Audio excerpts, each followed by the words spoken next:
This episode is brought to you by Amazon Prime. There's nothing sweeter than baking cookies during the holidays. With Prime, I get all my ingredients delivered right to my door, fast and free, no last-minute store trips needed. And of course, I blast my favorite holiday playlist on Amazon Music. It's the ultimate soundtrack for creating unforgettable memories. From streaming to shopping, it's on Prime. Visit Amazon.com/Prime to get more out of whatever you're into.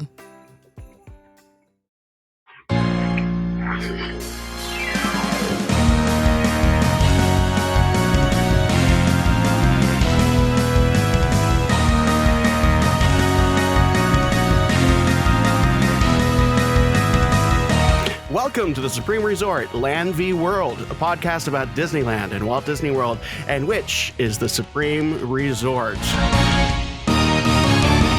Thank you, live band.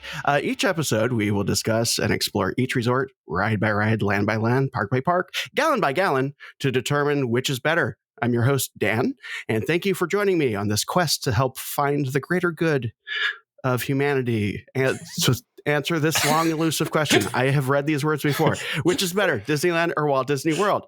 Joining me as always from Scraping the Vault, Jimmy. I see what you did with the gallon thing, and is Scraping the Vault still a thing? It will be eventually. We got to do our holiday garbage soon. That's right. And from the upcoming podcast, Bowie-splaining, Eric. Hi, I don't know much about Bowie, but I do know things about gallons. Yeah. It also says in my notes, Chewbacca's butthole. Jimmy, did you want to cover that? No, Jimmy, why did you put that in the notes? Yeah, why would you do that? Listen, we all daydream, right? Sometimes we have inexplicable fantasies. I don't know. Mm-hmm. Oh, but you know what, Dan? That brings me to real quick. Thank you for hosting and being our judge. Mm-hmm. I'd like to read some iTunes reviews. And I think that last statement may be contradictory to what this listener reviewed. 1 star. When did they write it? August 21st, 2023. Bill, 1986. 1 star. Woke. Why do you have to make woke comments? So, listen, I will take any criticism anybody has, and we'll take it and we consider it. I don't know. I think everybody has their own definition of the word woke. I think that we do our best, being 3 middle-aged white guys, we do our best at being inclusive and kind of taking our childhood, what was okay in the 80s, 90s, and I say okay, just what was, the norm. And I think we're sensitive to and considerate of being inclusive and acknowledging non-binary, and being accepting of people, right? I don't know if that's what they mean.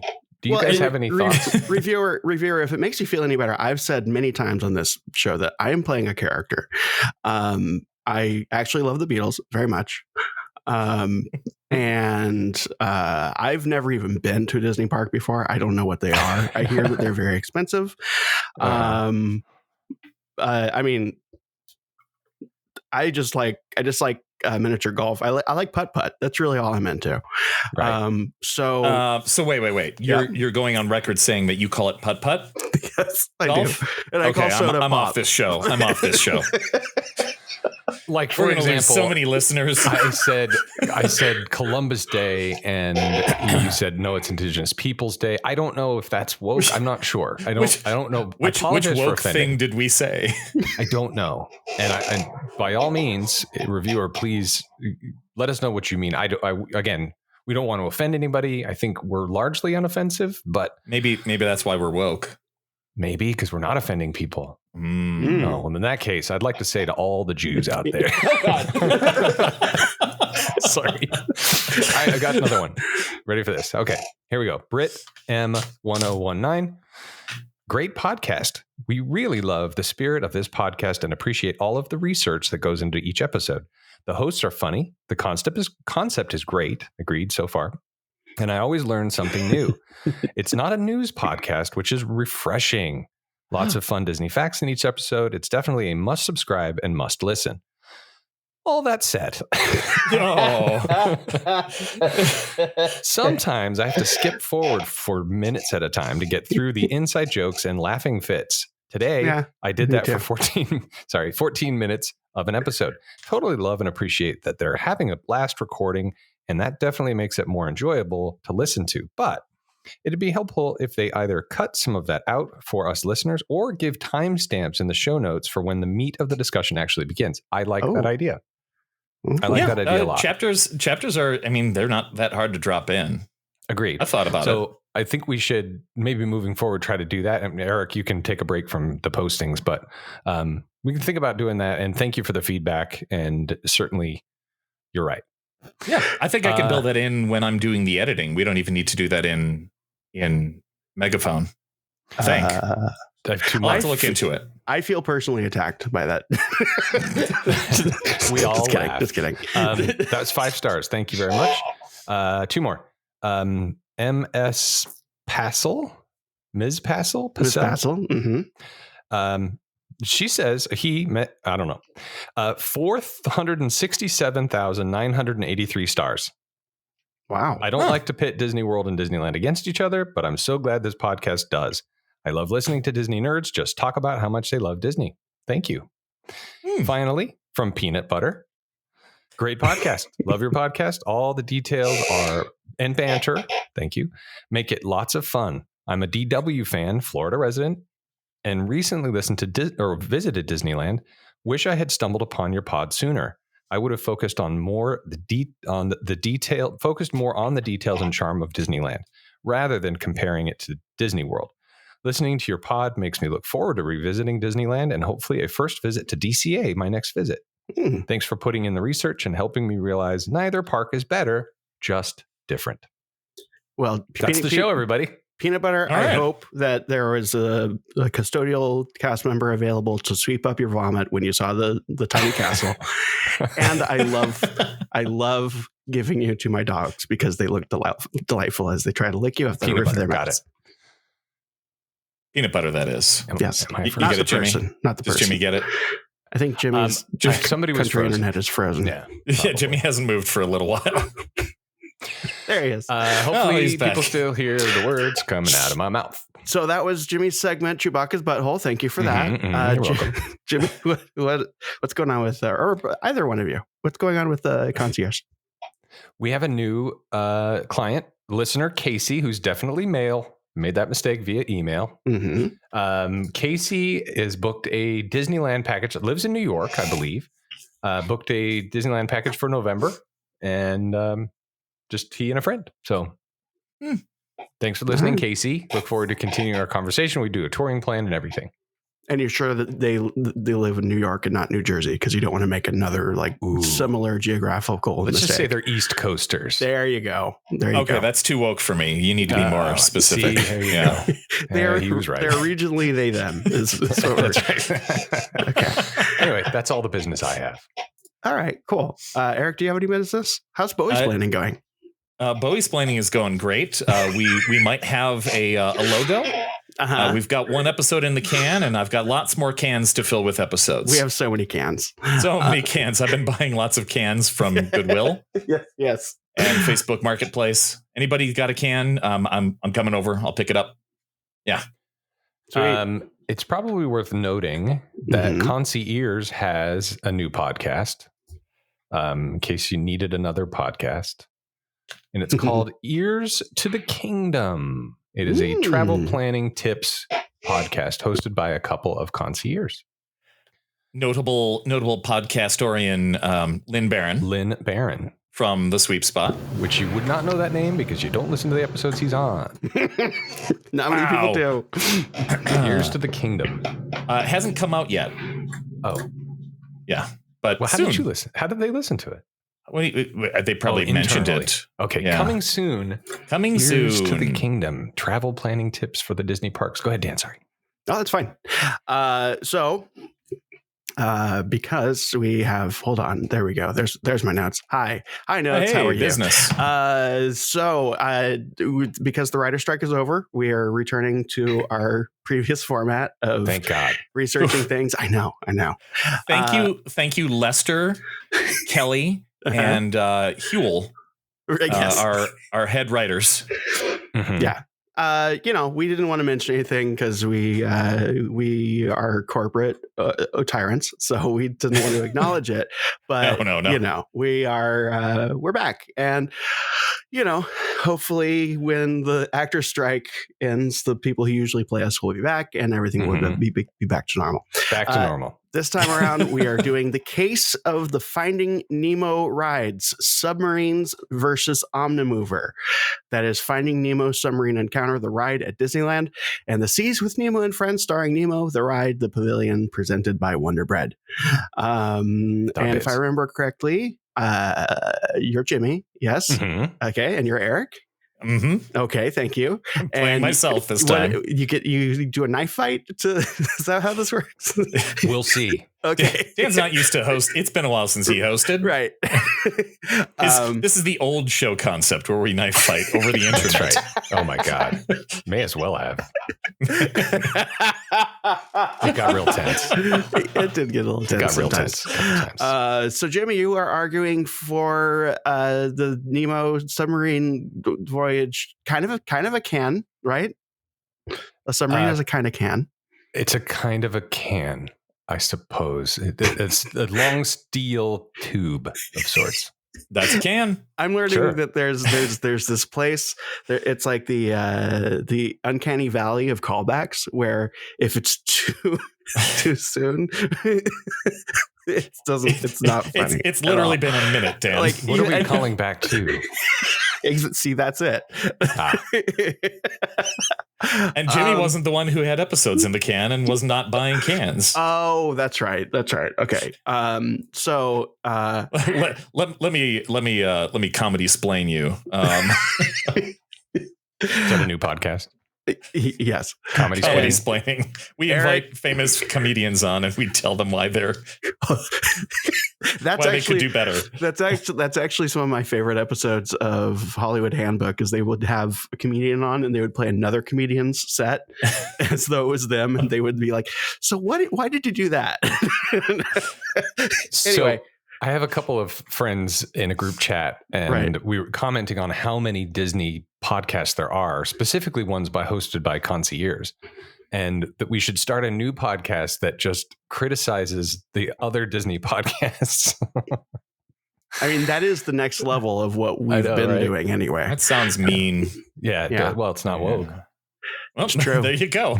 We can call them like segment. Everybody should have a podcast and they should be listened to. Yep. Yes. Too woke. We can call everyone terrible slurs the whole time. Mm-hmm. And Eric, you are doing the one that isn't Nemo. What's it called again? The land, the seas. Yes, the sky. Nemo with the land. Yes, but it is just the attraction. The Seas with Nemo and Friends. Just the attraction. Right. We're doing just the Omnimover part. And Jimmy, you're doing just the submarine part of the submarine. That's right. No boats. Oh, wait. No Casey Jr. No Casey Jr. No monorail. And which one? I should have looked into this. I think the submarines, even in their reopening, even their reopened capacity came first, right? I don't know about that. I think they did. The Seas was Nemo before the subs, I believe. But the attraction itself is we usually 50s. Go with the thing. Yeah. So whichever is the oldest thing. All right. So that's Jimmy. Is that the can? They're the oldest cans. Right. Okay. So now you skip ahead. And so welcome back, everybody. Welcome back. Jimmy, your ride came first. So when I find something delightful and impressive, this is the sound that we'll play. Mm-hmm. Sonar hydrophones. We can actually hear the fish talk. There you go. And Eric, what sound are we going to hear when something similar happens in your direction? The deluge. Nice. Oh, the memories. All right. And just for the record, knowing that I was going to be judging this, I was thinking, well, I think that one, I am right down the middle on this one. There are some ways that I appreciate one more than the other, and the more I think about it, the more it goes back and forth. So I'm genuinely interested to see where this goes. It's always nice when a judge declares at the beginning of a trial, I really don't know which way this is going to go. That's right. One would hope that's always the case. Right. Are you listening, Judge Eileen Cannon? Oh, never mind. Never mind. Sorry. Too much news. Sorry to the other. The person. The 1 star. We just lost a star. I did it again. I'm sorry. Maybe half star. Can you do half stars? I hope so. If you're still listening and that was you, please, when you rewrite your review, start with, if I could give less than 1 star, I would. Don't actually do that. All right, Jimmy. All right. Let me tell you the overview of Finding Nemo Submarine Voyage. Finding Nemo Submarine Voyage is an attraction in the Tomorrowland area of Disneyland Park in Anaheim, California. It opened on June 11th, 2007, based on the characters and settings of the 2003 Disney Pixar film Finding Nemo. It is a retheming of the classic Submarine Voyage attraction that operated from 1959 to 1998. From Disneyland.go.com.org is .us. Dive into the deep. With all the humor and heart of the original film, this immersive submarine ride takes you on an unforgettable ocean adventure to find a missing clownfish. Climb down into a yellow research submarine operated by the Nautical Exploration and Marine Observation Institute, or NEMO. See, Nautical Exploration, Marine Observation? I get it. Peek through the portholes as you sail past scuba divers and artifacts of an ancient civilization scattered along the seafloor.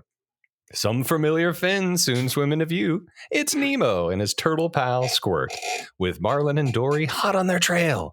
During your underwater adventure, you'll encounter other friends from the movie, including Bruce the Shark, Mr. Ray, Gil, Bubbles, Pearl, Peach, Crush, and more. And thanks to special sonar hydrophones, you can hear what everyone's saying. Will Marlin and Dory ever find Nemo? No. Just keep swimming to find out. I adore in both of these, and we're not in the points segment of this, but in both of these attractions, I adore knowing that Albert Brooks is definitely not doing the voice. Definitely not doing the voice. It's so fun for me. I think in Epcot, I believe Allison Janney is doing the starfish. Allison Janney is in there. Yeah. We'll definitely get to that. It's definitely not Ellen, but anyway. We'll get to are you sure that's Allison Janney? Because it sounds like April Winchell to me. I don't know. I guess we could find out. Maybe. Yeah, the definitely not Albert Brooks is as delightful to me as the definitely not Robert Downey Jr. in Marvel Campus. Yeah. Okay, Eric, tell us more. At the seas with Nemo and friends, you can go under the sea without getting wet on this gentle ride based on Disney and Pixar's Finding Nemo, which finds Nemo lost again. Look at that. Look at all the. Wow, what a great sentence from disneyworld.disney.go.com.love. I like that it actually puts find back in there. That it's pretty good. I'm surprised by that statement, and it's delightful. But yes, board a Clammobile. Well, it's more delightful than you would think, and less smelly, unless it's Florida.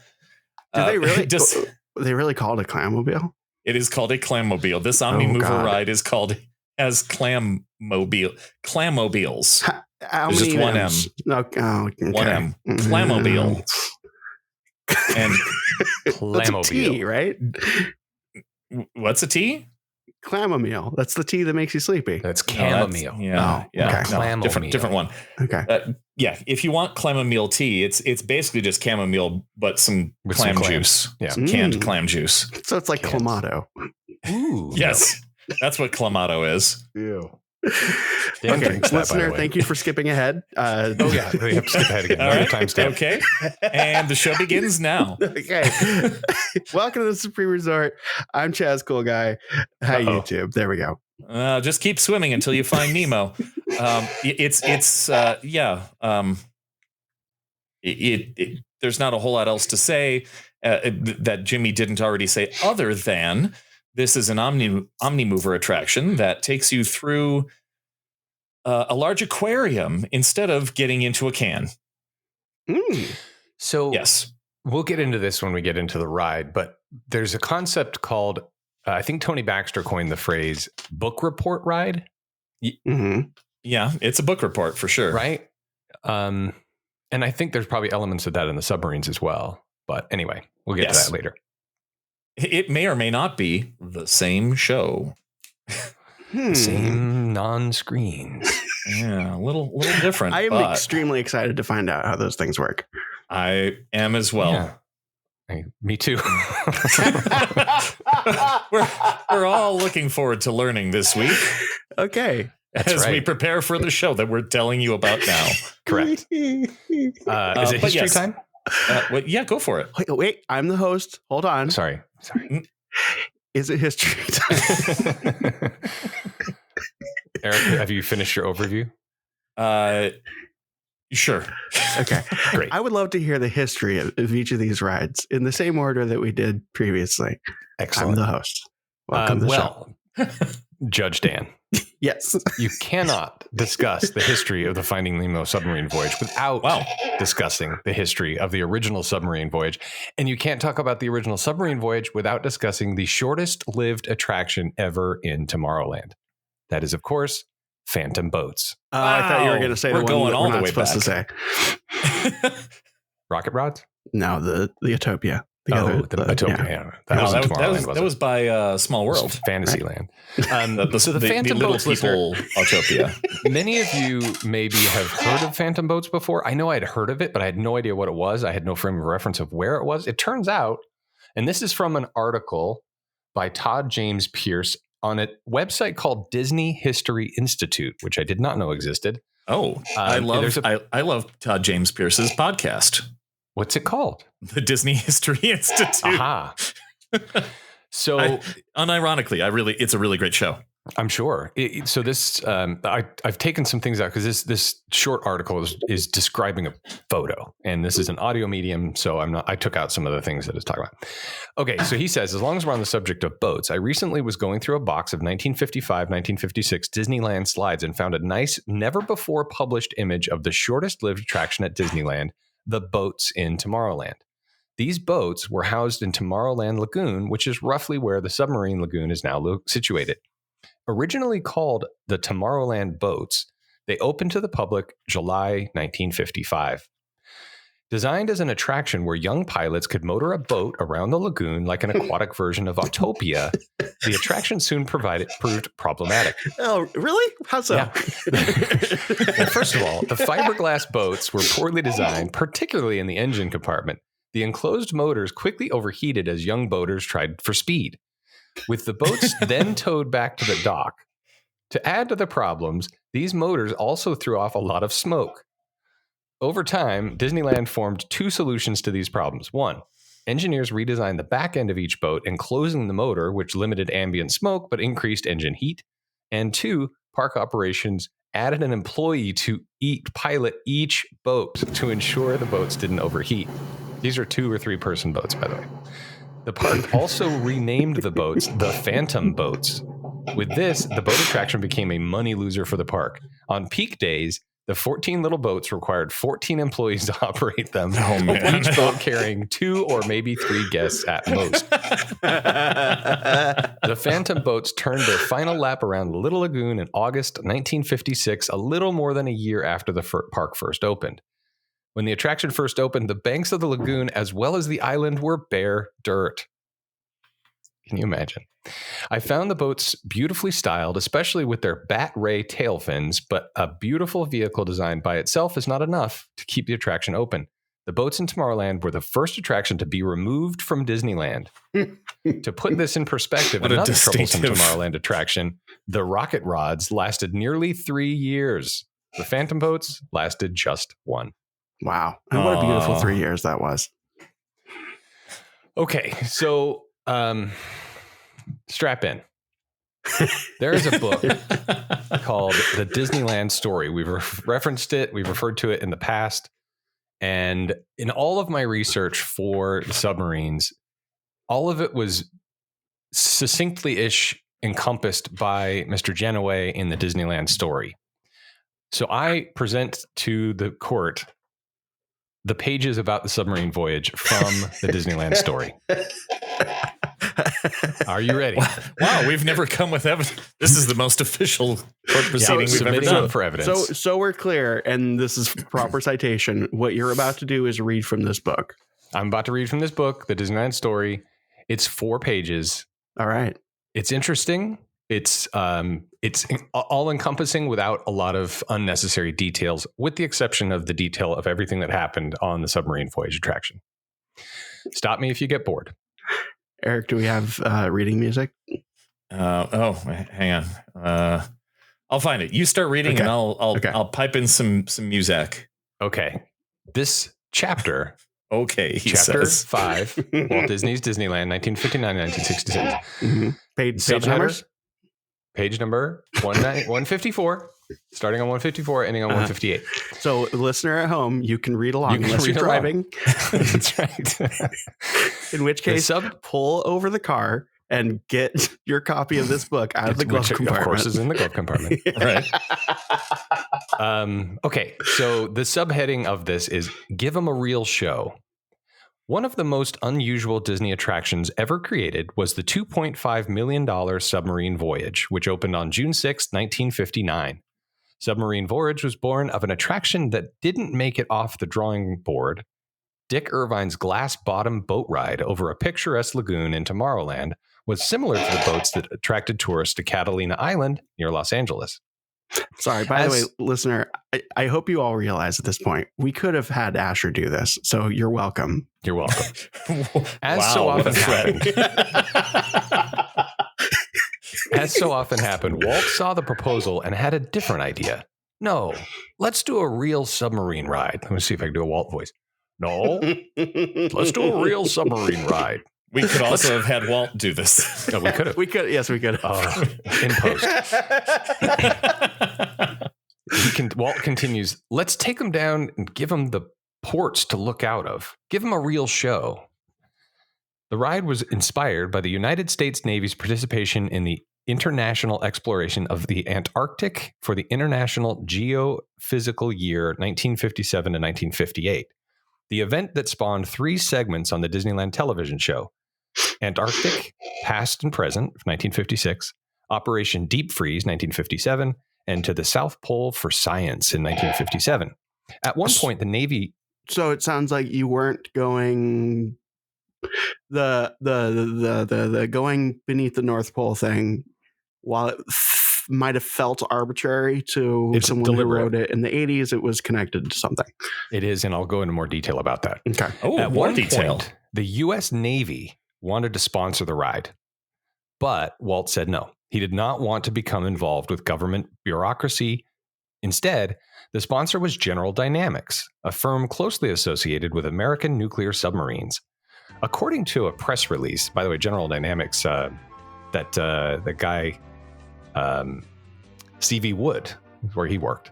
That was his company. Okay. Yeah. A firm closely associated with this American. According to a press release, General Dynamics provided technical data advice in building the Disneyland submarine fleet.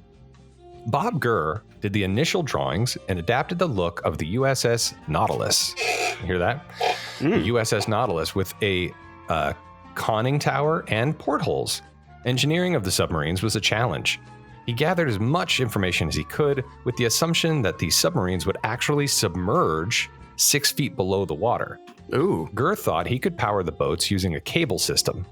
He and Roger Brogy traveled to San Francisco to inspect their world-famous historic cable cars. After a day with their operations people, Gurr and Brogy quickly shelved the cable system. Another part of the development process was the construction of a mock-up of half the submarine out of wood, framing, and cardboard. They wanted to see how people would board and how they would view the show. What they discovered was that once the show started, nobody really cared about the seats. What happened was the guests would slide forward, pushing their faces in the round portholes. Yeah. Oh, interesting. Okay. Right? With the guests leaning forward, they quickly became unaware of anybody sitting near them. Cringe up. This meant the Imagineers would install flip-down seats with a very short 19-inch pitch and really squeeze everybody together between the spiral staircases at each end. Oh, yeah. They definitely feel that. And that's why, everybody, because you weren't paying attention to anything. You were facing the porthole. So lots of knee rubbing. Tell me if you get into this, and I'll drop the question. Are you intended to shove your face in there? It was not the intention, but it's the result of testing. Okay. And that's why the seats are so close together. So that relates more to so that's why the seats are the way they are. It's a behavioral response. Got it. Okay. Okay. They installed air conditioning vents in the portholes to simulate breathing in a diving helmet. Oh. That's pretty cool. And to provide additional ventilation. Thank you, COVID. Also not fog up the glass. That's also true. It's very nice to have that air in blown, military gray, exposed wires, and metal caged lamps. Once the testing was completed, Walt had his team dig a test pond to test some of the gags in the water. They installed a 40-foot concrete pool of water covered with pipes, planks, ropes, and wires, and placed the mock-up under the water behind a plate glass window. That configuration allowed Gurr and Broggie to animate the vinyl figures to create the most lifelike movement. Many of the early animation effects were very simple, usually consisting of fish hanging by wires and circling from turntables overhead. Walt frequently dropped by to see what was happening. The project called for 8 52-foot, fully air-conditioned submarines, each with enough individual 12-inch portholes for 38 passengers. They were built at the Todd shipyards in San Pedro at a cost of $80,625 each. Today's money, over $5 million per boat. Holy cow! The submarines were flat-bottomed and had a hull displacement of 94,000 pounds. The chassis was made of 3-inch steel plate with steel ribs sheathed with steel plate. The fuselage ends were hand-hammered into shape. Hand-hammered. Guests would enter via one of 2 special staircases, one of the most inefficient load platforms of any attraction. That's my own commentary, not from Sam Genoway. The first of 8 submarines was delivered on April 25th, and the lagoon was filled for the first time on April 26th. Testing ended on... I think I read somewhere that they tried a speed ramp, but that made the submarines themselves impossibly large. That's right. And people kept thinking that they were descending into hell. Exactly. And that's why it's so effective at the appellate court. Testing ended on May 2nd, and the rest of the fleet was delivered by, my father-in-law's calling me, May 23rd. The sparkling... Your father-in-law calls you May 23rd? No, calls me every day. It's not even May. And by the way, that was not in Sam Genoway's book. Doesn't say anything about his father-in-law. Also, I'm noticing, like, when you started talking about, I'm going to read straight from the book, I was like, that's weird. That's kind of, but then, like, as I'm hearing you, I'm imagining myself doing this research and going like, okay, am I really going to just like figure out my own way to connect these thoughts, or should I just read this damn book? Because that's essentially what's happening here. Because it's like, yeah, you may as well just read it, because it's all this the information is going to exactly. That's where I landed. I spent a lot of time like, I'm just going to read the book. Yeah. The sparkling 9 million gallon submarine. Keep that in mind, Eric, for future arguments, I guess. For future gallonage. Yeah. Sparkling 9 million gallon submarine lagoon was kept clear by a vacuum system. I've always wondered why this is so clean. Here's why. A vacuum system that pulled up to 1,800 gallons of water per minute through filter screens and a diatomaceous earth filter. Diatomaceous earth filter? Do you want to know what diatomaceous earth means? I sure do. It is diatomaceous earth is made from fossilized remains of tiny aquatic organisms called diatoms. So it's like a bottom of the sea creature filter. Huh. Yeah. It's kind of cool. Yeah. The water was tested 3 times a day, and the park claimed that it was pure enough to drink. Once the lagoon was filled, initial testing took place during the daytime, while Bob Sewell and his divers worked overnight for 3 months installing the seaweed, fish, clams, mermaids, and other props throughout the ride. Fortunately, Sewell and Bud Washoe, developed a way to bypass the usual sculpting work and cast a plaster mold from the body of a specimen fish. Considering there were 539 stationary figures and 126 animated figures and 15,000 underwater plants, this meant a huge savings in time and money. The submarines traveled at 1.8 miles per hour, 1.8, along 1,365 feet of track, with 650 feet out in front in the lagoon. By the way, in case you were waiting for the answer to this, Allison Janney was in fact in Finding Nemo. And if you are looking to cast any voice artists and find Allison Janney too expensive, April Winchell is the one to go with. Is she the one that's in the ride? I bet she is. Okay. The submarines traveled 1.8. I thought that's what you were looking up. Because the submarines actually did float. I knew Allison Janney was in the movie. That's why I said I think it's her in the ride. Okay, hold on. Okay. Because the submarines actually floated, because they did. Because the submarines actually did float, they were connected to two 10-foot guide wires. Each submarine was powered by a German-made MAN, and that stands for Mannschaftfabrik Augsburg Nürnberg, a mechanical engineering company, 40 horsepower diesel engine that generated electrical current to the 10 horsepower motor.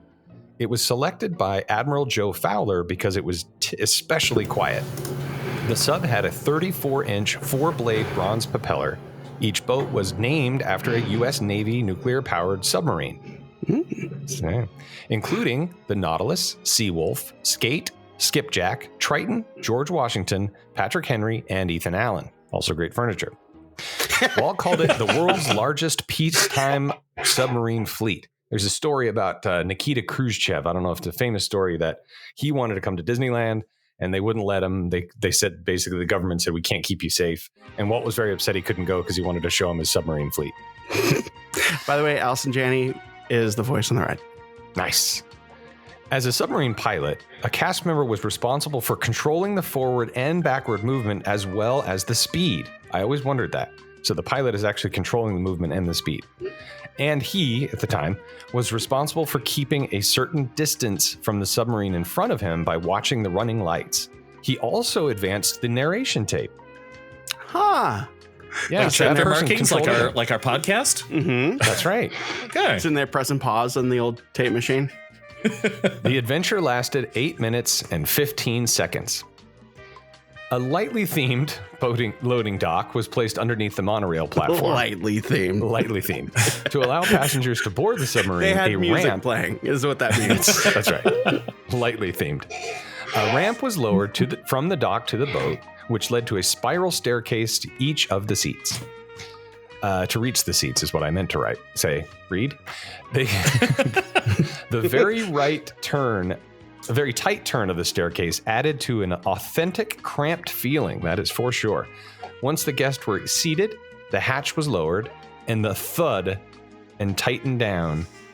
For those who were claustrophobic, this was not a good moment. Mm-hmm. My mom hated this ride. Yeah.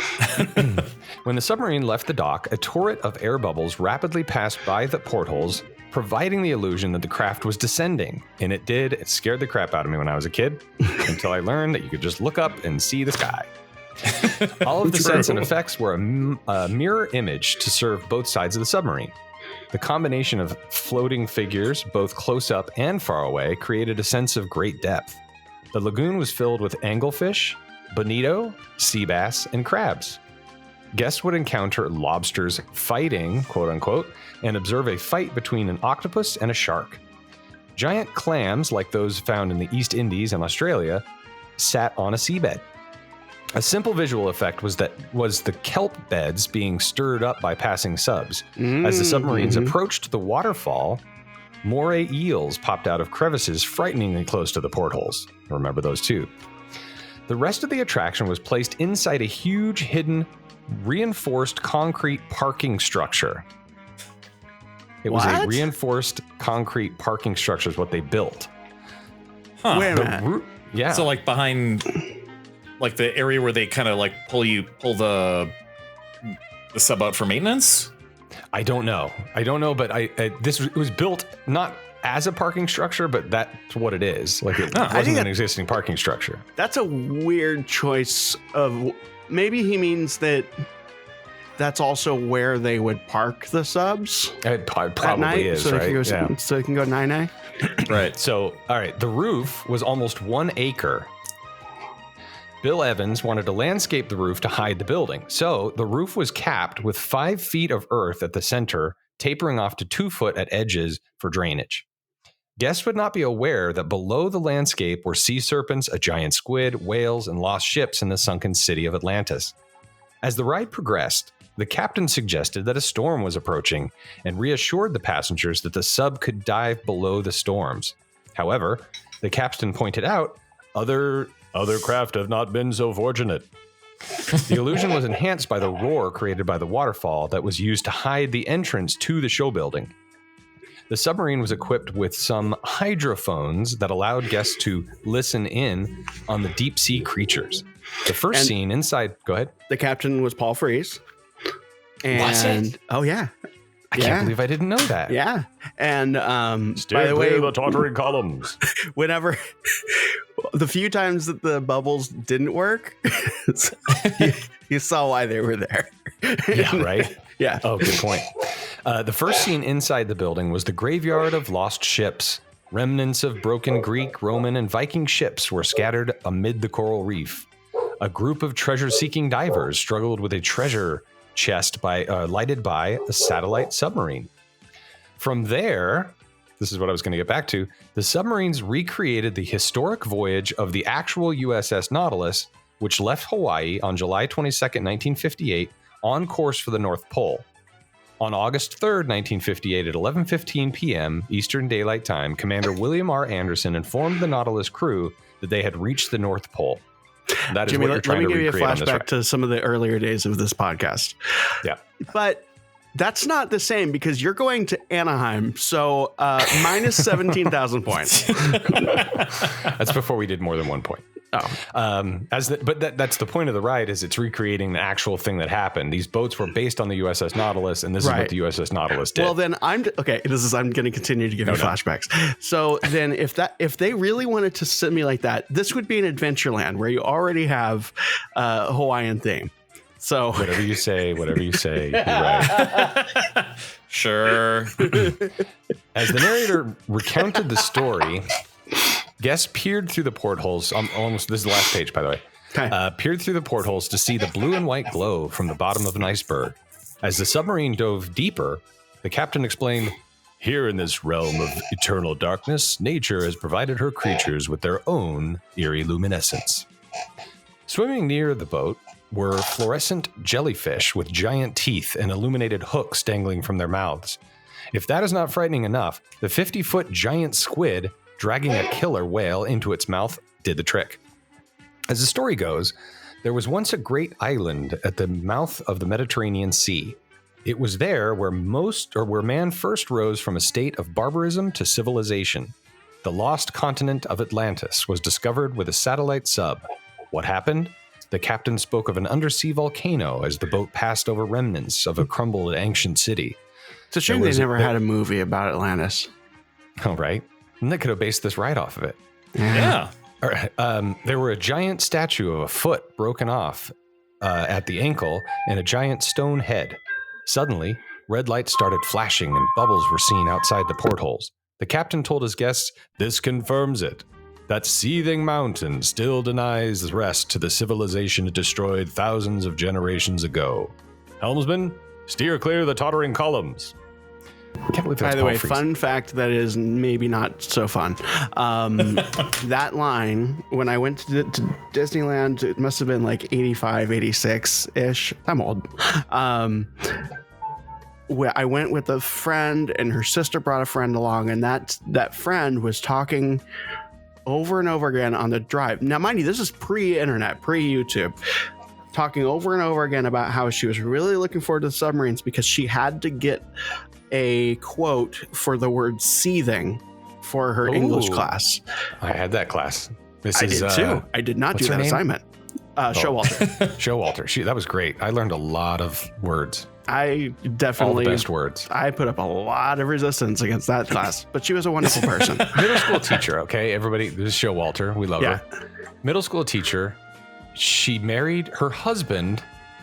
Was the father of the children that she used to babysit. So this guy married his babysitter. Oh, wow. Good for him. Lovely people. They took me, I was seventh, 8th grade, something like that. So 11, 12 years old, right? Yeah. They took me, just the three of us, to the opening of the Richard Nixon Library. Wow. It's very strange. Wow. Looking back, why would you take a 12-year-old boy to anywhere? But anyway, well, okay, yeah, but that's interesting. Yeah, maybe they just thought they took me to dinner to the Elephant Bar. Remember the Elephant Bar? I do remember the Elephant Bar. Yeah. Was it because you dressed like Richard Nixon all the time? Well, of course. I, constantly saying I'm not a crook, etc. Yeah, that must have been it. Yeah, and they knew I love Disney, and they're like, oh, Richard Nixon, I'm not a crook, contemporary resort. Just beyond, there were 3 mermaids swimming in a circle, admiring some of the 14,000 heads, jewels, and treasures stowed among the ruins. Blaine Gibson had sculpted the mermaids out of clay, and then they were cast in Duraflex. It was Walt's idea to have the mermaids go without with seashell bras. What? Mm-hmm. The final gag was the encounter with a 60-foot-long sea serpent. Before guests saw the mythical beast, they heard the first mate say, "Sir, it looks like it's a sea serpent." Then in between the rocks appeared a smooth green surface, the body of the sea serpent. The payoff was a funny-looking, rather confused sea serpent. We should enter this in the log, shouldn't we? Asked the first mate. No, forget it. No, we would believe us anyway, answered the captain. The sea serpent will follow you home. I think we've been submerged too long. Stand by to surface. The submarines passed under another waterfall and then waited for an open landing berth. For opening day, almost done, Walt wanted to have real mermaids to entertain the guests. Disneyland hired professional. Did he know that mermaids didn't exist? Well, clearly they do. We just saw them in the ride, Dan. But then why would Disney the captain be so confused? Walt Disney. All right, I'll get that in a minute. For opening day, Walt had real mermaids to entertain the guests. Disneyland hired professional swimmers who were fitted with flexible lower bodies and tails. Tommy Walker choreographed all mermaids, and they lasted until the summer of 1967. Oh my God, that's too long for that to last. It is way too long. Due to the ultraviolet light and the chlorine, the paint tended to fade rapidly, so a program was set up for a complete rehabilitation every 6 years. The attraction would prove to be a maintenance headache. The end. So, and every time they had to drain it, then they had to rebuild the Matterhorn, right? Because that thing would sink. That's right, because it would collapse. It would collapse. Yeah, just collapse every time. So I had no idea the mermaids lasted that long. Yeah, it was a long time. Insane. I seriously thought it was like maybe a year, maybe 2 before an HR office formed and was like, Walt, no, that's wrong. Okay, think about how that would work in the world. That's why it's not working in the world. That's right. And I think there's a bunch of sun-bleached women in addition to all the rocks that need to be repainted. All these women are just dying in the sun. And I think there was a story about teenage boys swimming out to find them. Right, and there's no Dasani water bottle next to them. They these days where everybody's got a little holster with a water bottle. Right, everyone's woke. See, there you go, listener. You're welcome. No. Also, I watched a video. Kevin Perjurer in Defunct Land. They would pay these mermaids $1.65 a day or an hour in $1967. In 2017 dollars, that was $12 an hour. Oy. So $2023 be even more. That wasn't a lot of slightly more. Still not minimum wage. Would be slightly more. Well, maybe they were improv actors and they were really getting paid in exposure. That's right. And boy, were they exposure. Can you imagine? There was like, I forget how many hours a day they were out there, but that's a lot. Ooh. Can you, and like just taking the break, like swimming away weirdly? Yeah. Because you're going to go get a hamburger from the. And how did they get out? I'm not sure where they water. Went. They had to have peed in that water. Well, they'd be peeing in their rubber. That's a good point. They'd be peeing in their rubber suits. Walt did, for sure. Yes. Walt definitely peed in there. No, I mean, like, let's be honest. Like, they're submerged. All you got to do, we've all peed in the pool. Everyone's peed in the pool. Mm-hmm. All you got to do is, get far enough away from people. Water. So, listener, if you've never peed in a pool, this is how you do it. Make sure that you're not surrounded by people so no one goes like, why is it suddenly 98 degrees warmer? And you just kind of play around. Maybe you'd full on swim if you want and just let it go. It's not like any surprises are going to happen. Yeah, except the water's going to change colors. Not if you're properly hydrated. Not if you're properly hydrated. Oh, well. Remember that old wives' tale? If you pee in the pool, they put a special dye in the water that turns the water like purple or something when you pee. Not gonna lie, every time I pee in a pool, it crosses my mind. I'm like, this might be the time. But I'm just like, quicksand. Quicksand was going to be a much bigger deal when I was an adult. Yeah. So that's how you pee in a pool. And I'm pretty sure that the mermaids did in all that time. Like it's not like they were like, oh, this is such a great gig. I'm so well taken care of. I'm definitely not going to pee in this pool. And by extension, this costume, which by the way, is also in the chlorinated water. Mm-hmm. It'd be stupid not to. Agreed. So anyway, that's the history of the submarine voyage at Disneyland.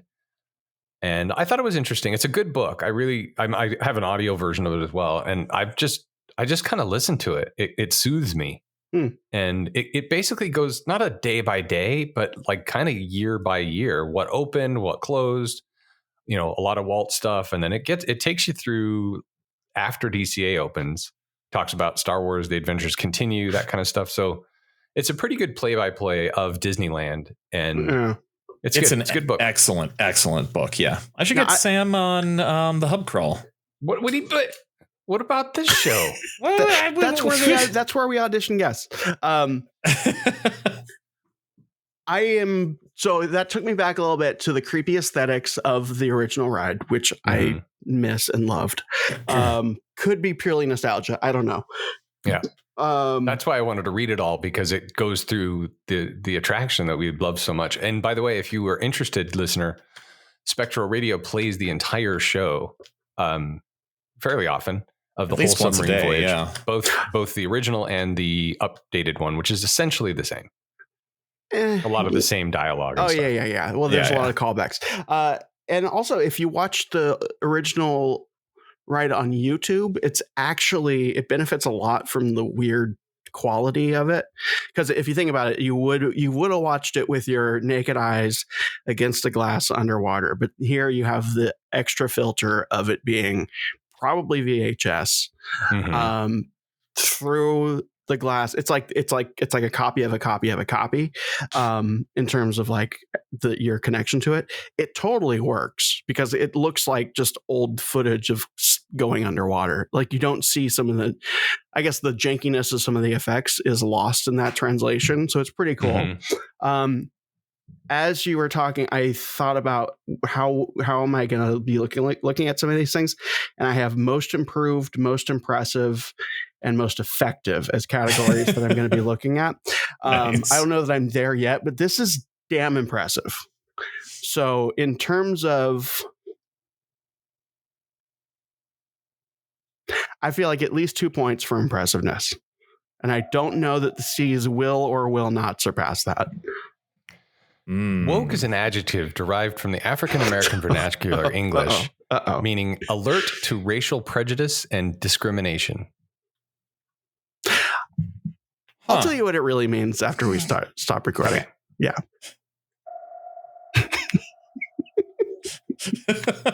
That's the point for that commenter, because I'm going to let Jimmy have it. Oh, because as you know, I'm just playing a character.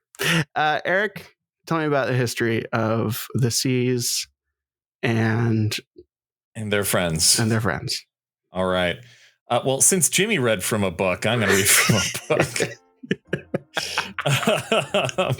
Welcome to Book Talk. Yeah, Book Talk is sponsored by our a new sponsor. They are Single Riders. Wait. Chat. Hey, hang on. Okay. It's literature discussions. Lit chat. Your attention, please. This episode is brought to you by LifeLock. The holidays mean more travel, more shopping, more time online, and more personal info in places that could expose you to identity theft. That's why LifeLock monitors millions of data points every second. If your identity is stolen, their US-based restoration specialist will fix it, guaranteed or your money back. Get more holiday fun and less holiday worry with LifeLock. Save up to 40% your first year. Visit LifeLock.com/podcast. Terms apply. So Book Chat is a new segment sponsored by a sponsor that's been with us for a while. I still don't fully understand it. It's Single Riders. I think it's an app, might be a website. It is where you can, it says here, book a date, which is weird, with a fellow single rider.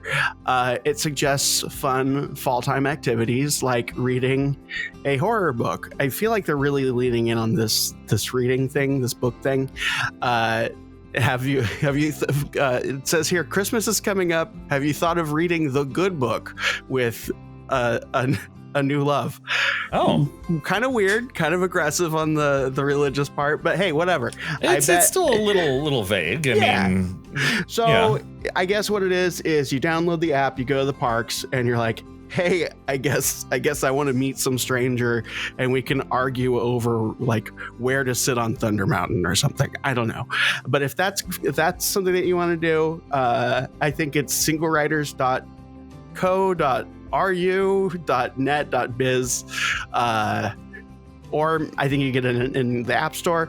Jimmy's the only one that gets the actual good copy, and I don't know why, but there it is. That was very clear last time. Yeah, it says again, please promote on show. So I've promoted on the show, and it says enjoy book. Are you alone? Do you like books about Disney theme parks? Come to Single Riders. And now an example of why Jimmy does what he does and why I do what I do. You might find there are other people who also read books about Disney theme parks. Find a partner who you can read together in singleriders.net. Single Riders, the place for Disney theme park fans to find a mate. I found my copy. They sent him copy too. That's great. Well, they heard the last episode. Thank you for sponsoring our show, Single Riders. I love this new talent that we've unlocked. I just think it's a good idea. I don't. I'm going to say it. I said it before we started recording. Listener, you like Disney theme parks, right? Waiting for a response? Okay, good. Yeah, we know you do. That's why you listen to the show. Now, are you single? Okay, you're single. You like Disney theme parks. Maybe it's not your whole world, but it's something you're passionate about, and you're single. Wouldn't you like to find someone else who also has a passion for Disney theme parks? You have something in common already. Places you can go together, things you can talk about together. And what a better way to find a mate who you share a common passion. Mm-hmm. That way, Single Riders. I feel like it's a clever name, but I feel like these kinds of dating apps generally attract the worst kinds of people.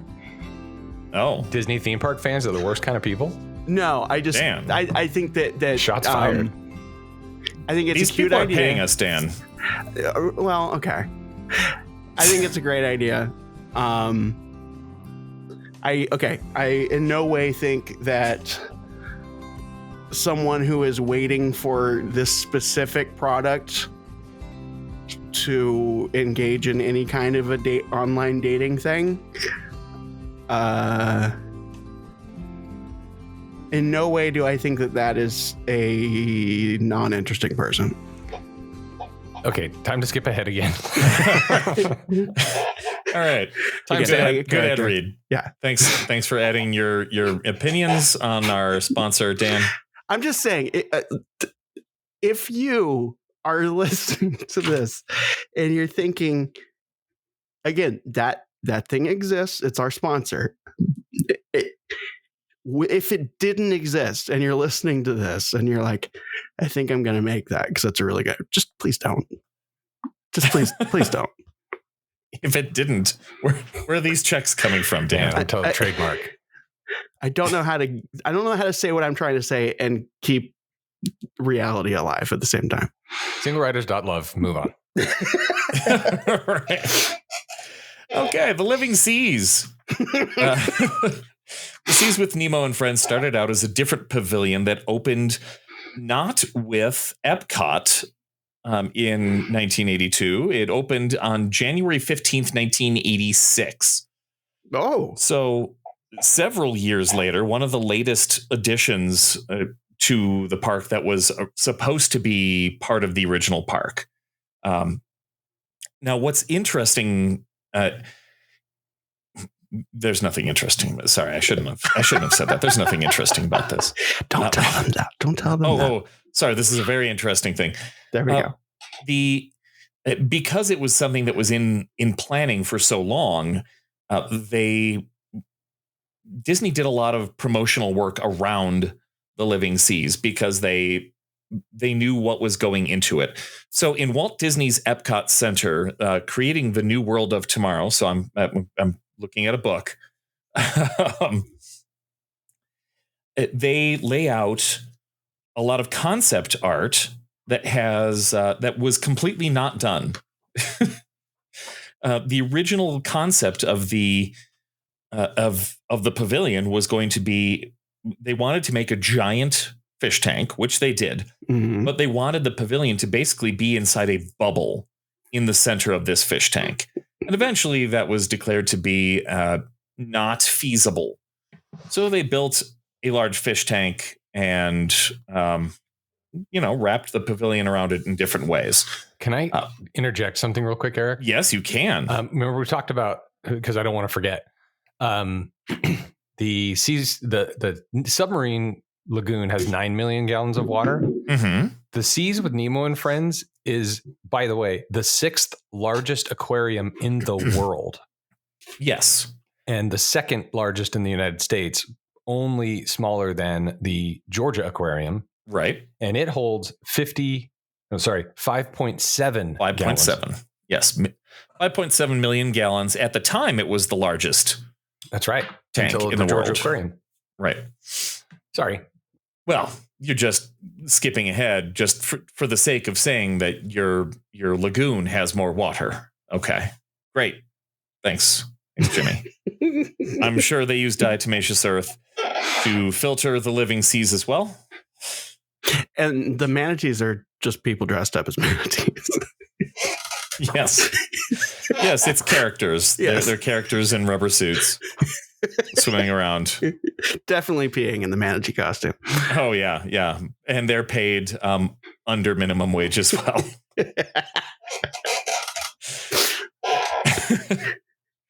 But yeah, the original concept was to involve Poseidon, the god of the sea.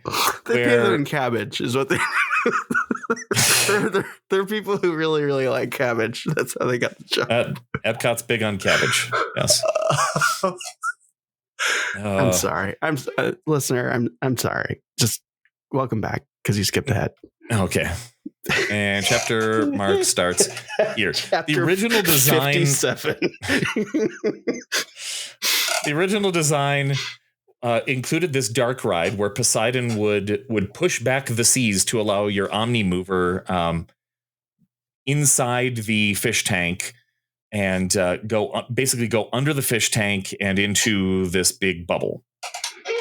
did by chance, I'm only asking because this other thing also exists in Florida. By chance, did you go through a tunnel of water that spins around you? Spinning around you. I don't know that was part of the original design. I think what I'm getting at is, how likely is it that some rogue Imagineer went over to Universal and was like, hey, what about Atlantis? Universal didn't exist at the time. Maybe that person built Universal Studios. Wow, that's a good thought. No, but I mean, the time frame isn't entirely out of whack. I think there's a chance that some Imagineer was just like, hey, if you're thinking of ideas for this Islands of Adventure thing, there's this thing that I saw in the archives that we might want to think about. I don't know. Yeah, I don't know about that. I'm going to give a point to myself. Okay. Hi, I'm Hugh Hauser. Perfect. Nice and ready.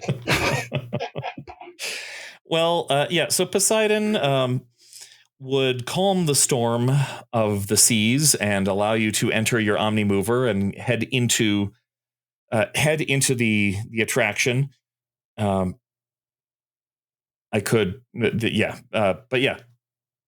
Essentially, you were heading to a sea base in the year 2030 to show that man has found a way to become harmonious with his planet and now lives in harmony under the sea and conducts experiments and is essentially demonstrating to you, here are the amazing wonders that we can do with our world in the year 2030. It's kind of weird because they did most of this in the end. They did have a ride, didn't have Poseidon in there, but they did install a dark ride, Omnimover ride through the aquarium, or next to the aquarium. And inside you did have modules that you could see, you could walk around, you could view some of these things, except it wasn't a futurescape. It wasn't like Horizons or the other parts of Future World.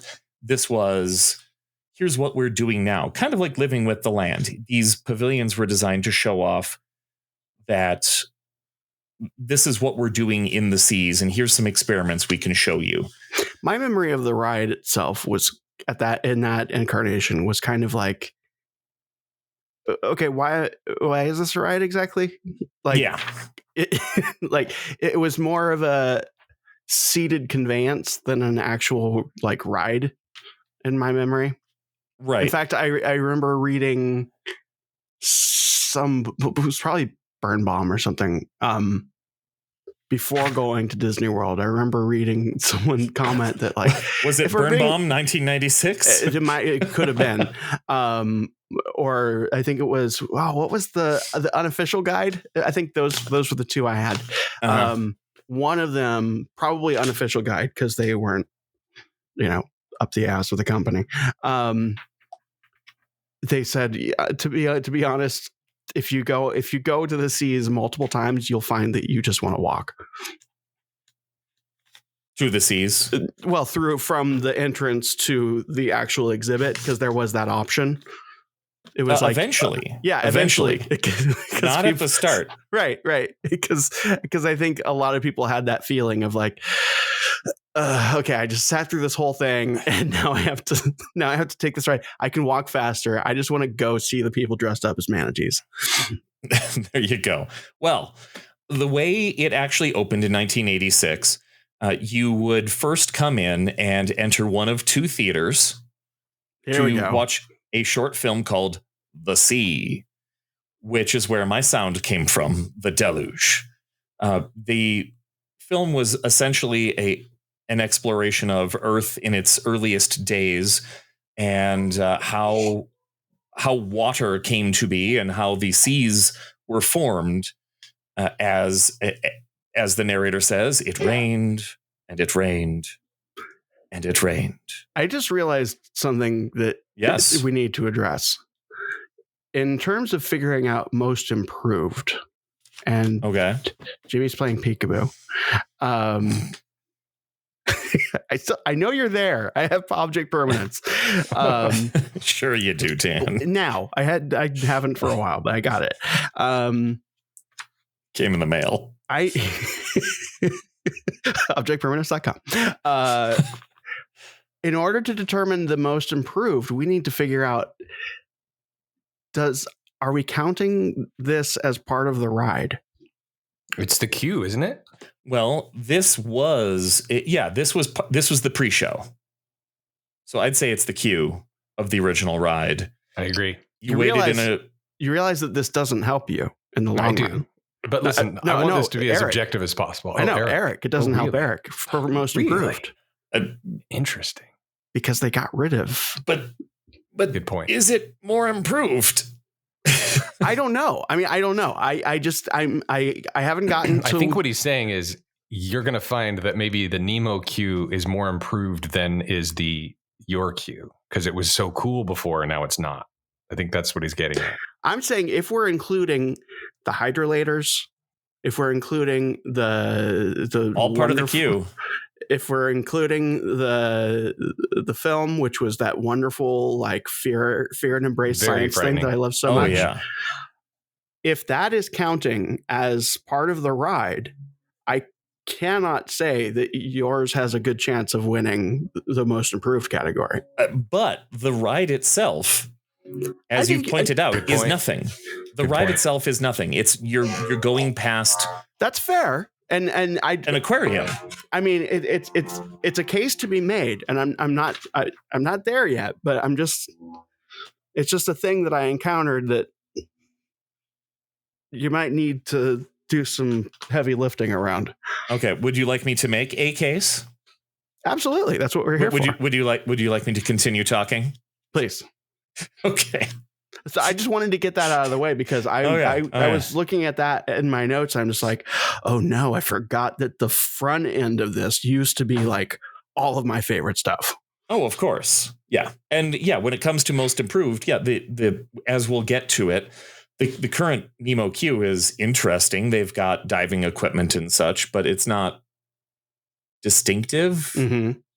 It is. Mm-hmm. Yeah, I don't know. Okay, let's continue with this. Yeah, absolutely. Like Dan said, that the film was essentially it was the kind of thing you'd expect to see at Epcot in this era. It was scary. It was loud. It was dark. It was about science, and basically they're saying, "Hey, there used to be a time when this world was just a hunk of rock, and maybe you haven't thought about that person who was brought up in a very religious household. Maybe it hasn't occurred to you that science." And so after you finished the film, you left and went to a hydrolator that would take you down to Sea Base Alpha. All the way down. All the way down. So far down. So far down. Now, the hydrolator was a fake elevator. United Technologies was the sponsor at the time, and they owned Otis Elevators. So this was an Otis fake elevator. It was a large circle. You would go in. On either side, they had essentially a tube of water, a vertical glass wall where you could see rock. You could see rock and light and water and bubbles. And as the elevator went down, the wall, spoiler alert for those who never figured this out, because I sure didn't when I was a kid, the wall would start moving up. It would be on a little conveyor belt. So it looked like you're going down. The room would shake, would vibrate slightly. And as you went, they would dim the lights in the little capsule there, much like they did in the subs, where they'd release another batch of bubbles and it would get darker, and you descended far underneath Central Florida to reach an undersea base. If anyone listening has been to Escape from Gringotts, a very similar technique is used. Very true. Yes. I was very delighted to see that they had created a fake elevator that was much the same. Eric, you're not there yet, but As I recall, first time seeing this, I mean, this is my first Epcot, and it's 99 or something. Go on this thing, and I'm fully convinced that I'm going down. First of all, and then the doors open. Welcome to Seabase Alpha. Really awesome reveal, but you don't go on the hydrolators to leave the building. Yes, right? No, you did. You just walk out. No, so that's what I'm saying. Like for a time, you get back in the hydrolators to get out, right? But then after a while, I remember going back and going, there's the outside right there. Yeah. That was something that happened much later. And we'll you're right. We'll get there. But in the original iteration, you would take the hydrolators back up,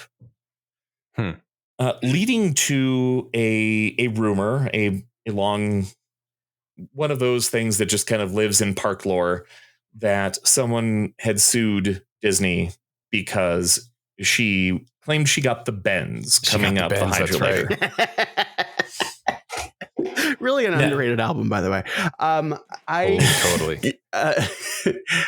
Yeah, I remember reading at some point that the elevators did actually go down, but just like a couple feet to give you that feeling. But I don't know if that's accurate or not. I don't believe so. I mean, like in Escape from Gringotts, the floor moves up and down. Oh, maybe that's it. But it doesn't actually go anywhere. I mean, I'm going off of stuff I read 25 years ago. So I remember one of the times I went on it, the door opens to reveal Seabase Alpha, and then it has to close again before the other passengers are let on to the other side. I remember one time both doors were open. Oh, okay. See. Oopsie. Yeah. Yep. Yeah. Wow. But so it really didn't go anywhere. I'm thinking of the current floor plan. Like there's no up or down right there. It's just flat. But you leave and you come out next to your Omni Mover. You come out to your sea cabs, and the sea cab will take you through the Caribbean Coral Reef ride that takes you to the middle of the tank. So you walk through, you wait in a little line, you hop on an Omni Mover, and that ride really doesn't do a whole lot. You head through the tank. You see, dropping stuff here. So I pull up my list. You head into the 5.7 million gallon tank to see more than 200 varieties of sea life.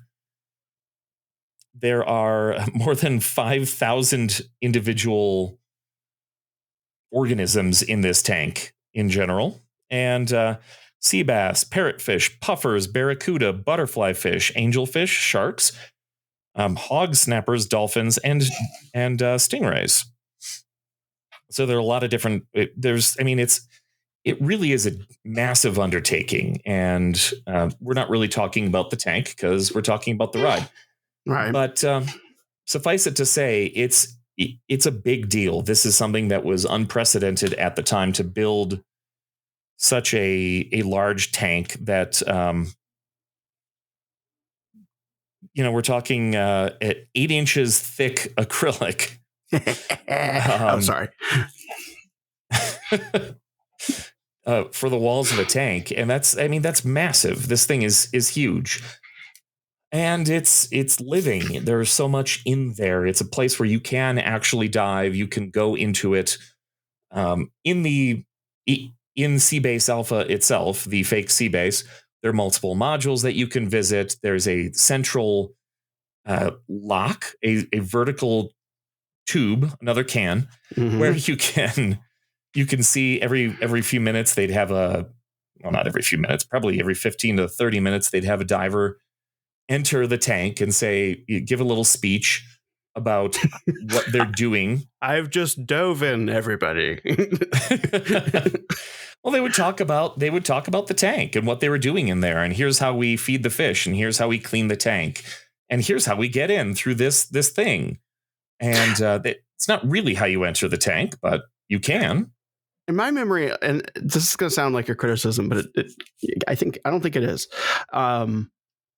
In my memory, a lot of the stuff that you see around that Pavilion, and again, I know we're talking about the ride, is kind of in the spirit of like, no, we are actually doing something here, and it's really cool, and this is what we're doing. It's not so much about like, hey, this is this animal, and this is, I mean, there's a little bit of that, but it's more just like, hey, look at this cool thing we built. Well, yeah, and they're talking about, like, let's see. So module 1A had a, let's see, so 24-foot long wave tank. They built an ocean ecosystem, 3,000 gallon lagoon, so an additional aquarium with sea anemone and hermit crabs. They had a separate tank for predators like barracudas, moray eels, certain sharks. There's the Marine Mammal Research Center. That was Module 1B. Underwater viewing of manatees. There you go. Of real manatees in this one, Dan. Objection, Your Honor. We're not talking about the Living Seas Pavilion. We're talking about the ride. Well, here's kind of where I'm coming to with this, is that I feel like the original iteration of the Submarines ride was kind of to be a proto Epcot experience of like, hey, so? look what, this is what technology can do. This is where we can go with it. And isn't that interesting? And now go visit the rest of Tomorrowland, which is just kind of in that spirit. And that's go ahead. Oh, that's fine. I'm taking off my lawyer hat now from a podcast perspective. We're going to do the history of the seas, the living seas, when we do the seas versus turtle talk. Oh, okay. Okay. You're right. I know that. And I am looking at an original floor plan for the living seas, and where the exit doors are today were in fact 4 hydrolators. Mm-hmm. That's so cool. So where I like to go with a lot of these is I'm trying to think like, okay, well, what's this ride trying to do, and what's doing it the most effectively? Okay. And this is just where I'm at. And I think the original subs, because we haven't talked so much about the current one, and maybe even the current one, it's more just like, hey, isn't it cool? Underwater stuff exists. Here's a ride. And then off on your merry way, which is not a bad thing. That's what rides are, what they can be. Where this one is very unique because I think it only exists to get you kind of bought into the idea that, okay, I'm now convinced that I want to spend a little bit of time here. It's part of the immersion. The point is to continue immersing you in this fantasy that you are in you're going somewhere. You're entering a research facility under the sea, under Orlando. So the ride itself really is just going past. They would talk about the things that you're seeing, different parts of the coral reef as you went through. So there's not a lot to talk about because it really is just, that's just serving its original purpose to get you into Sea Base Alpha, where all of the modules and the cool stuff is. They're not the ride wasn't meant to be. The ride wasn't really meant to be an attraction. It was a conveyance. So today you have show scenes and animation screens or whatever, but at the original opening, you're looking at the aquarium the whole time. The whole time. Yeah, that was so cool. Yeah. That's interesting. Okay. Well, I'm trying to get around this most improved and trying to just kind of get around a lot of the contradictions that I'm encountering in not in each one, but in both of them together, if that makes sense. Okay. All right. Well, that's yeah. I'll let you continue to consider that while I wrap up our history here. Okay. That's the original quote ride. It's an omnimover. It's still an omnimover. As time went on,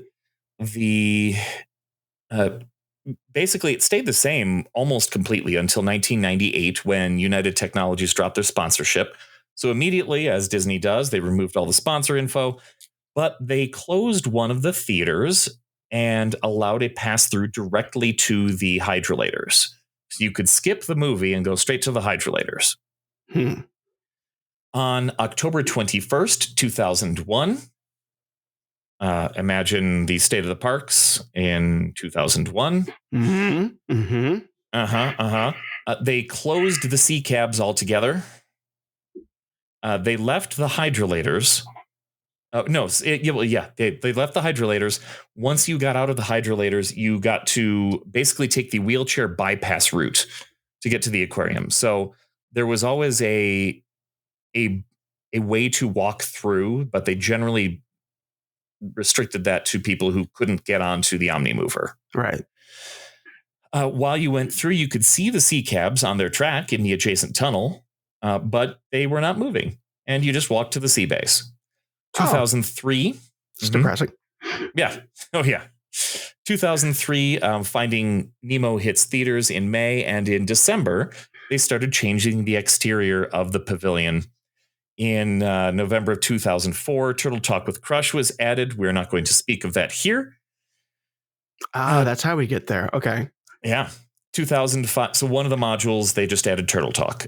2005, August 21st, the pavilion closed completely for its full transformation. Turtle Talk with Crush was going very well. They wanted to flip things over to Nemo. So between August 21st and November, they changed the facade and mural outside to have that Finding Nemo theme that we see now. What year was this? 2005. Okay, thank you. The hydrolators at the exit were removed and replaced with doors for entrance and exit at the back of the building. And you could visit the super popular Turtle Talk and other Nemo exhibits while the rest of the building was being updated. 2006, construction continues. Sea base is still open. You just go in the back door and just walk in and walk around and look at stuff. The sea cabs were rethemed to Clamobiles. They're shaped like clams, clamshells. I'm fighting everything in me to give that a negative point, but it's not that egregious. I need to start doing the sounds backwards so we can give negative points. The pre-show theaters were removed to allow for more tracks. So they extended the track of the Omnimover attraction. It was extended by 280 feet. The dark ride sets were added. So there's a portion. So most of it still goes through the aquarium, as we'll get to. But there's also a portion that used to be one of the hydrolators that is now the show scenes that you see when you go through this one. That's cool. And Turtle Talk was moved from its original location to pre-show theater number 2. So one of the original Seas theaters. The queues and such were rethemed, and the whole attraction reopened on October 10th, 2006. It was rededicated on January 24th, 2007. And that's where we're pretty much at. In 2019, the original Living Seas logo reappeared as part of the general refresh of Epcot, bringing back the old logos and really leaning into that aesthetic. And the pavilion was renamed to the Seas Pavilion, but the attraction is still known as the Seas with Nemo and Friends, and also Nemo. So the attraction is the Seas with Nemo and Friends, but the actual, call it land, is the Seas? The building is the Seas. Oh, cool. Like the land next door. Right. Yeah. And that's our history. Okay. We are really, really pushing it on time, and I feel like we might need to consider doing a 2-parter for this.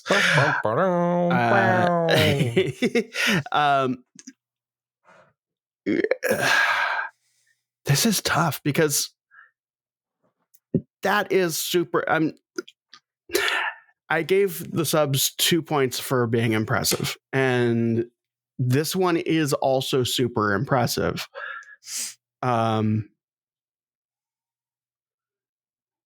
But I mean, it's almost like the subs didn't need to exist, and that still don't. But the fact that they do, and the fact that they did, I don't know about if they do, is part of what makes it impressive. It's like you went through all that to give us this thing that is really cool. But the fact that that there's so much tied into it is part of what is most of what makes it cool.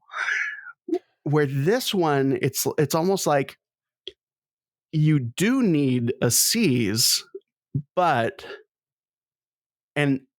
the pavilion itself, all of the building of it and the specifics of it is in fact very impressive, but it's kind of just an aquarium where the trick this thing is playing is how do we make this pavilion a Disney attraction?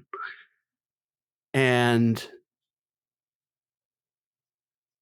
I think that is a different kind of impressive, and it might be just 1 point. But it might not be, because it's such a really skilled card game that they're playing, where it's like, okay, we know you've been to SeaWorld. We know you've been to an aquarium. This is kind of just that. But we're going to try to get you like immersed and invested into this. It's the Disney story. It's creating a world that you imagine you're part of. As Jimmy and I both attested to, we were convinced as kids that hydrolator was real. Yep. That you were descending deep below the earth into an ocean environment. Like that was amazing.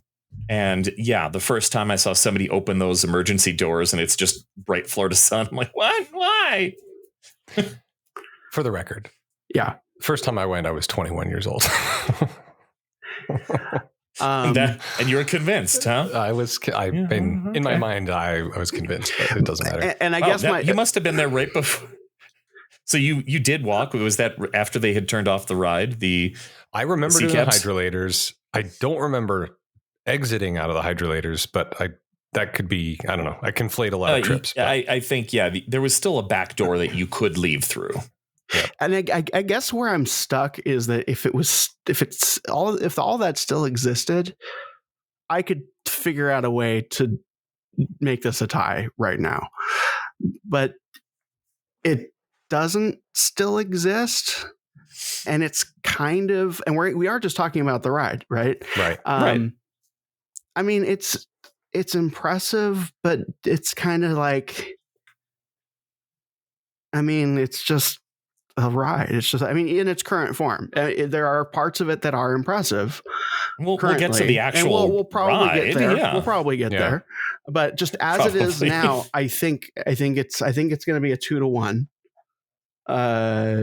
With Nemo getting that 1 point for which Nemo? Oh, yeah. Disney. The deluge. That one. The deluge.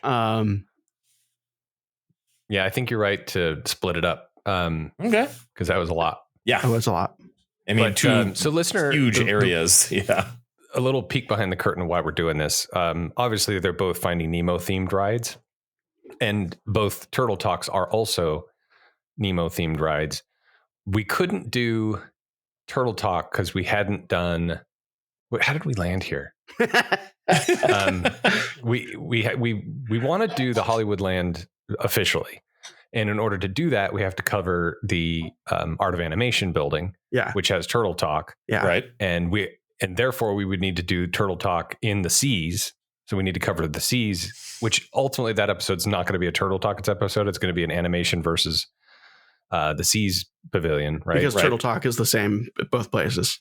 Mm-hmm. But because it was a Turtle Talk episode, we had to eliminate the Clamobile ride. And the way we got there is the Nemo subs. Both were existing attractions that got overlaid by Finding Nemo. Yeah, I think as so often happens with this show, that's a dog. As so often happens with this show, we will start with something linear and then it gets kind of broken and we'll be like, oh yeah, that would be an interesting matchup. Let's do that, which is what we've done. There you go. So yeah. I didn't expect it to need to be a 2-parter. And in the chats with you two suggesting that it might need to be, I was like, really? But definitely, I agree. Now, the interesting thing here is the next part of this might come out and we might edit this part out because it's probably boring. But the next part of this might end up coming out after our next episode. Say what? Because we have this episode being released on the 5th. Oh, yeah. The second part might come after. It might come in November. There may be an episode between. Well, we did invite that other show to do an episode on our feed. Yeah, right. I mean, look at the calendar. You know what we like to do. We like to do highly unpopular things on Halloween. Yes, that's right. Yeah, we won't say anything more than that. But they wouldn't know because they didn't listen. Yes, that's true. Good point. By the way, we have been taken over by other podcasts that you might want to listen to. I find the episodes wonderfully delightful. We had the Dollywood Reporter, which talked about Carousel of Progress, and we Six had Six Flags Show, which talks about, of course, Country Bears. We had the Boys and Boys on that one time. Right? Boys and Boys. So there's another podcast that we might be giving some time to. There you go. Great. All right. Well, take us out, Dan. Oh, right. Okay. See you in the parks. Wait, no, someone else. Show. Other shows, okay. Rate and review. Oh, by the way, thank you for reviewing the 4 that I read. Yes. And I apologize if it was passive aggressive. I didn't mean to be passive aggressive. We really appreciate you writing in. If you don't want me to read it, just say don't read this or whatever. But we really appreciate the feedback, and we will take it into consideration. Specifically, I need to understand what the woke part is. I'm not sure, but I'll tell you after the thing. Thank you. That's fine. And with the timestamp thing, that's actually a really good idea. We originally would just go straight into it because of the hosts. But then we learned what we like about some other podcasts is you really get to know the people, and it becomes about the people more than it is about the content. It turns out that's not the case here. So, well, not for everybody. And I just want to clarify because I kind of was making fun of that a little bit. I do appreciate that feedback as well, especially as somebody who was probably the most guilty of those things. And I hope you understand. I was just joking about that. Yes, we appreciate and we love all our listeners, and thank you very much for your support. Dan, take us out. Okay, goodbye. Wait. So we have other shows that you can listen to on the Ears Up Podcast Network. One of those shows is, oddly enough, called Ears Up. And that's where you can listen to Eric's there. And he is sometimes the one ray of positivity in the podcast. And sometimes I'm too tired to be positive. It's Jason and Taryn have not been to the parks in a while, and hopefully they're going in January, and they book through concierge. Yeah, hopefully when they go back, they will start loving the place again. And speaking of concierge, you can book your own vacation, and you know what, you can try to figure out when Jason and Taryn are going and try to line up your trip with theirs. You call it 856-R-EARS. That's how you do that. More shows you can listen to. Scraping the Vault still exists. We will explain in our next episode, whenever that comes out, what has been happening there. It's fun. Let's see what else we have. Ears Up in Depth. If you really enjoy the feeling of sitting at the Thanksgiving table and like you have two uncles, right? And they're usually really fine. And then but you know that when these two uncles get together, they kind of like feed off each other and bring out the like kind of the worst in each other, and they just kind of like go and go and go, and you're the only one there, and you're like, oh, I hope they don't say the terrible thing that I have to interject on. And then I know I want to listen more now. Just kind of hoping that mom comes back, because like she can kind of like redirect them so they don't say the terrible thing, and the whole time you're just like, oh my god. Okay. Yeah. No, I heard about that. Okay. If you enjoy that feeling, that's the podcast for you. And we also have Milk Lemonade around the corner, Bantha Milk. That's still fun for me to say. Also, it's called Bantha Milk Podcast. And we have Puny Pod. where they talk about things that are small. Oh, the Small Explorations podcast. Oops, too small. Each episode is about a small thing. Like, hey, look what I have. The other host says, I can't see it. I know, it's so small. It's all visual. It's all visual references. No, they actually... They talk about, for realsies, they talk about the Marvel movies and they're rewatching them. And they are fun. And sometimes Dan watches them too. Sometimes I but watch only the them worst too. ones. I like Dark World. Hey, how do we reach you? Jimmy, what do you want people to do? Should they mail themselves to you? Email at Jimmy at actually jhunt at concierge.com because I look at that email. Yeah, because if you email the Ears Up address, it might be faster to actually mail themselves to you. That's right. And Eric, how can we reach you? Yep. Okay. Yeah, I don't really check E. Johnson. Well, no, I don't check Eric at Ears Up all that much either. E. Johnson at concierge.com. E. Johnson at concierge.com or Eric.farmd or Eric Farmd, not dot. Eric Farmd at Instagram. Yeah, and I know how to log into my Ears Up email, but if we're being really honest, I don't think I ever check it. But you can, if you want, you could send an email to David Bowie at teenagewildlife.net, and maybe the ghost of David Bowie himself will read it. And this is why I never host the show. Goodbye. Court is adjourned. Good job. Fresh me.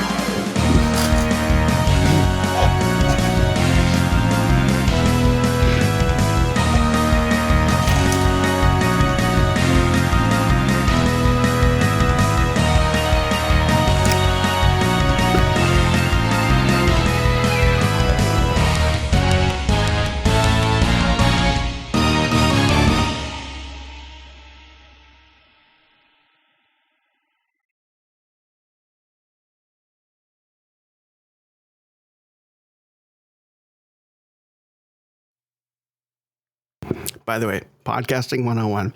It's a little hot tip for those of you who want to be on a podcast. Mm-hmm. When you feel a coughing fit coming, you turn off your microphone. Yeah, turn it off. That one's free. Off. Keep water next to you at all times. Because you're not a mermaid.